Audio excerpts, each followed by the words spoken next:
દુનિયાના કોઈ પણ છેડે તમે જાઓ અને તમારે સુખી રહેવું હોય તો 3 શબ્દો ખાસ સમજી રાખવા જેવા છે: ચાલશે, ફાવશે અને ભાવશે.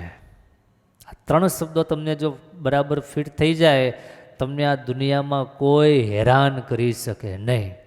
ચાલશે, જે મળ્યું તે ચાલશે, જે મળ્યું તે ફાવશે, અને જે ભગવાનની ઈચ્છાથી આપણે મર્યાદા મુજબ જે જમવા મળ્યું, ચોખ્ખું હોય, શુદ્ધ હોય, એટલે જરૂર પૂરતું છે, એ ભાવશે.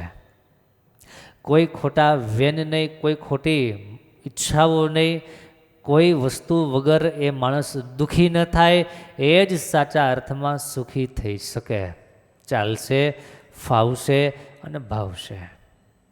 ભગવાનની ઈચ્છાથી જે મળ્યું તે આપણા ભાગ્યનું, બસ એમ માનીને જે આનંદથી જીવન જીવે અને ભગવાનનું ભજન કરે, એને આ દુનિયામાં કોઈ માયનો લાલ એવો પેદા થયો નથી કે એને કોઈ દુઃખી કરી જાય. એ સ્વયં આનંદિત છે, એ સ્વયં સુખી છે. જે રીતે સૂર્ય સ્વયં પ્રકાશિત છે, એ કોઈના પ્રકાશ ઉપર ડિપેન્ડ નથી, એ રીતે ભગવાનનો ભક્ત સ્વયં અંતરાત્માના આનંદથી આનંદિત છે. એને કોઈ બહારના આનંદની કે સુખની જરૂર નથી. એને કોઈ દુઃખી કરી શકે નહીં. સમજાય તો આ વાત શીખવા જેવી છે, ઇમ્પ્લિમેન્ટ કરવા જેવી છે.